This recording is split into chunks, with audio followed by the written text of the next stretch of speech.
Даниалды папасы алып кетті. Бір күнге ертеңге дейін Иброшты тоже ата-папасы алып кетті. Сонымен бүгін өзіміз қыдырайық деп отырып, тамақ ішіп, қыдырып мамамен бірге. И мамам айтып отыр, мама, давай бір сторис түсірейік.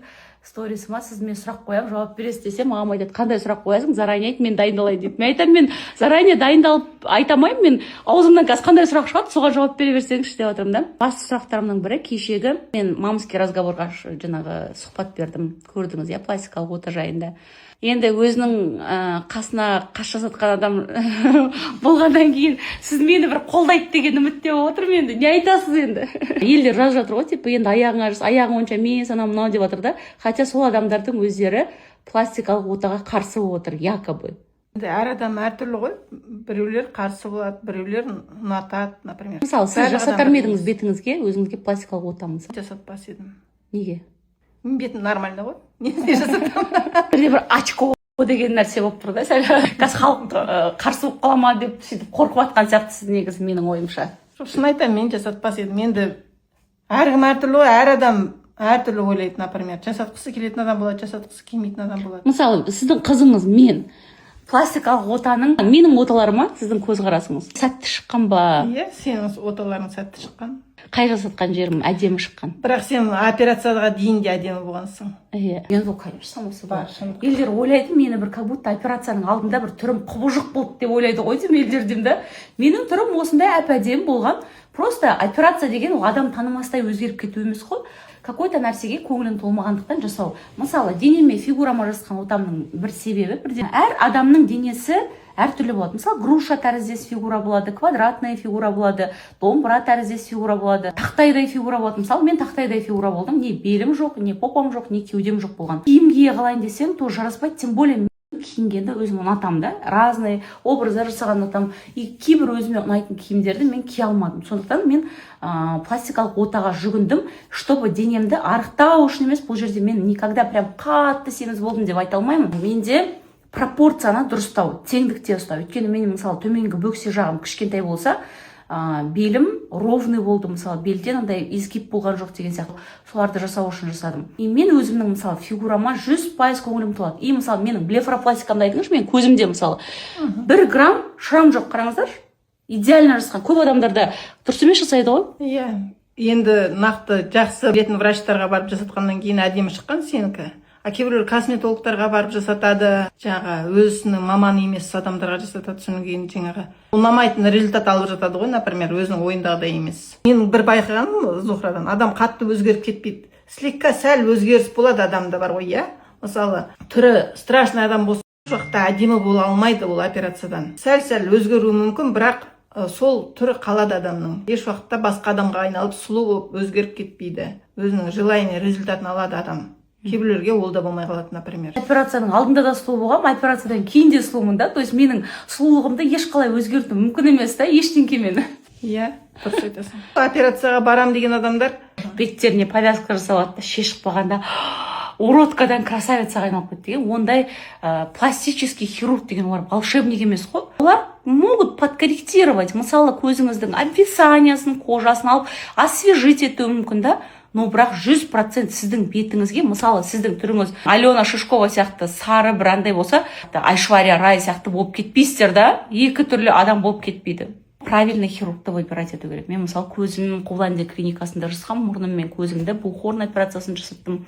Одан кейін височный подтяжка жасатқан болатым, мына қасымды көтеру.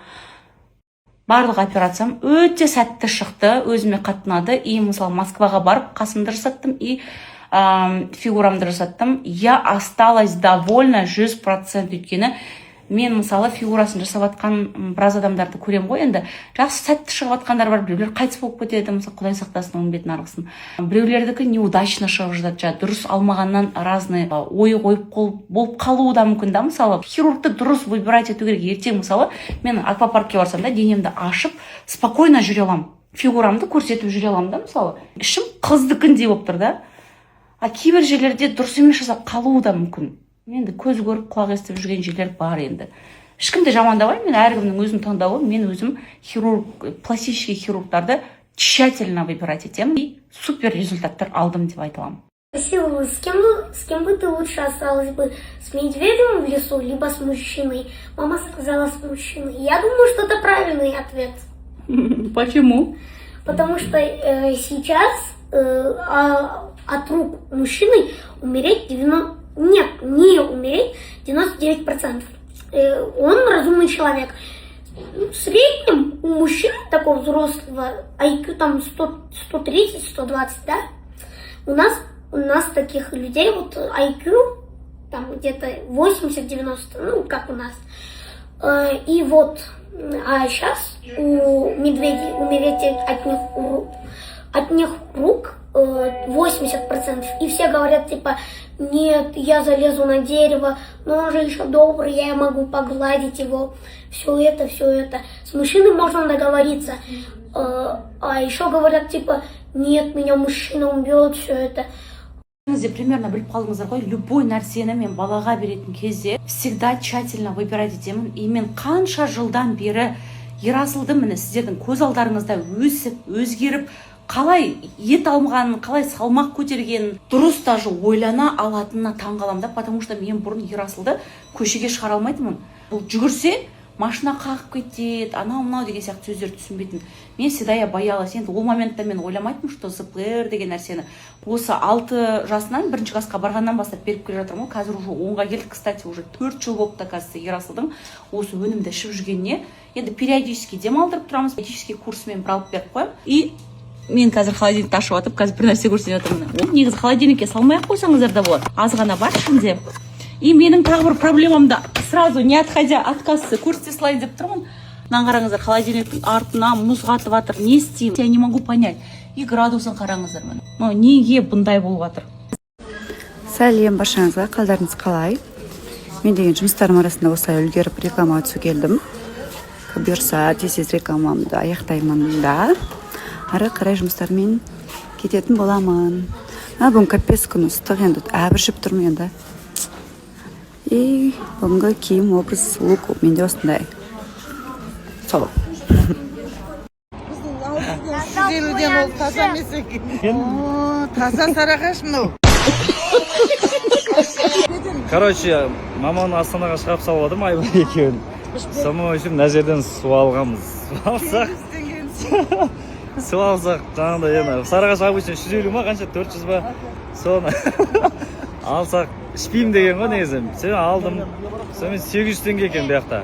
800 теңге суын алып кетіп барасақ, мама далаға шыққаннан кейін деді, "Канал 800 теңгені Сарыағашын көрейінші" дейді. Ассаламағалейкум. Уағалейкум ассалам. Қалай екен 800 теңгені Сарыағашқа? 300 теңгенің суын Сарыағашынан түсмеген? Таза сарағаш мынау. Сізелуден ол таза емес екен.